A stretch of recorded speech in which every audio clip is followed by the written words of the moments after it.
Welcome, Kasturians. Continuing with our chapter, The Rise of Nationalism in Europe, today we will discuss the making of Germany and Italy in this video. So let's start. After the incidents of 1848, the nationalism feelings and nationalism sentiments they were utilized by conservatives to promote the state power and to achieve the political dominance over the Europe.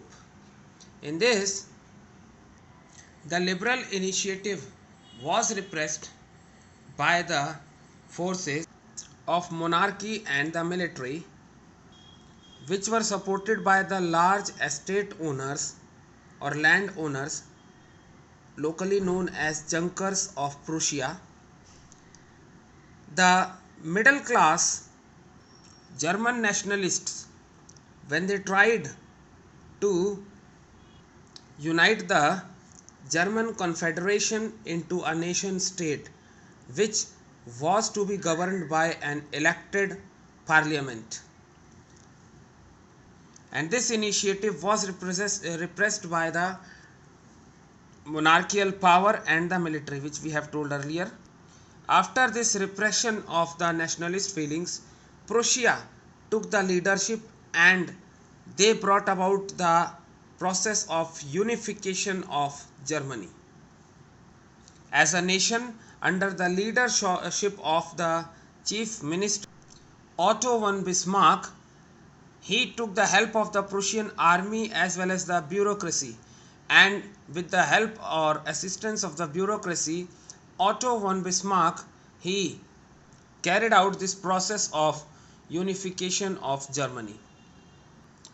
Three wars were fought in a period of 7 years with Denmark and Austria, and as a result Prussians they won and they completed the process of unification.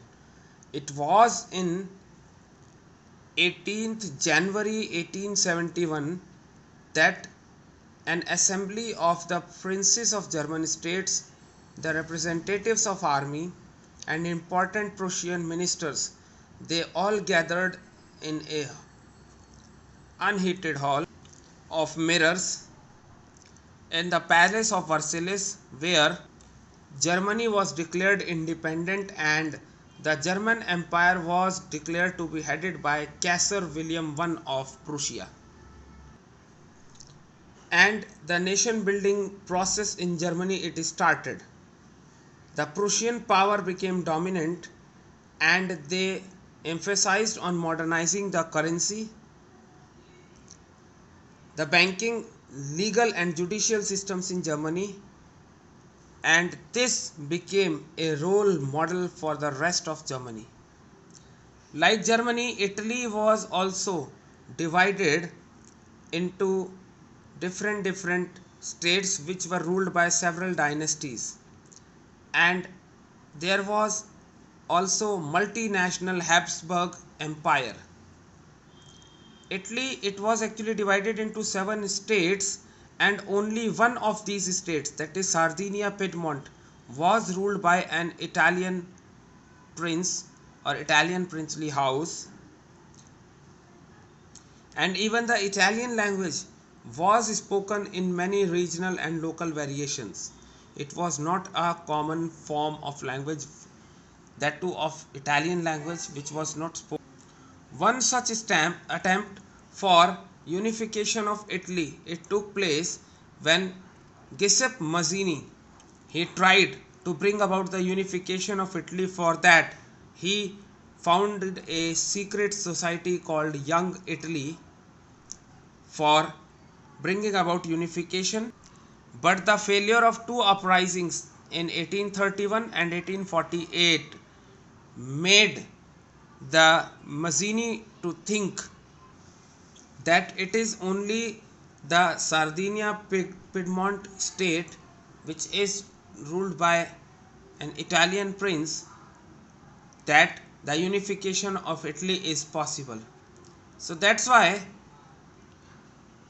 the advised advices were given, and the ruling class of the region, that is Sardinia Piedmont, they were advised that the unification of Italy will bring about political dominance of Sardinia Piedmont over the Italian empire, as well as it will bring about the possibilities, it will open up the possibilities for economic development, and the region will become more prosperous. That's why Chief Minister Cavour led the movement. He was a very well versed person with France.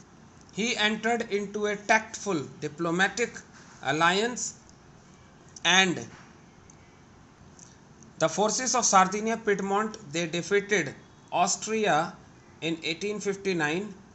Apart from the army or military, a large number of armed volunteers under the leadership of Giuseppe Garibaldi, they also joined the war. And in 1860, into the South Italy they entered, and the kingdom of the two Sicilies they won. And they also won the support of the local peasants to drive out those who wanted to drive out the Spanish rulers. So in 1861, finally it was Victor Emmanuel II who was declared the king of United Italy. Now we will see the strange case of Britain. Before 18th century, the British nation, no one heard of the name British nation. But the British nation which we saw was the result of a long process, and the British islands, they were inhabited by the different types of people which were known as the ethnic people.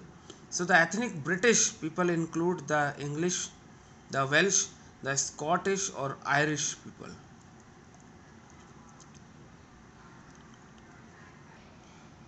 The powers of the monarchy, they were seized by the British Parliament or English Parliament in 1688, and as a result of a protracted conflict.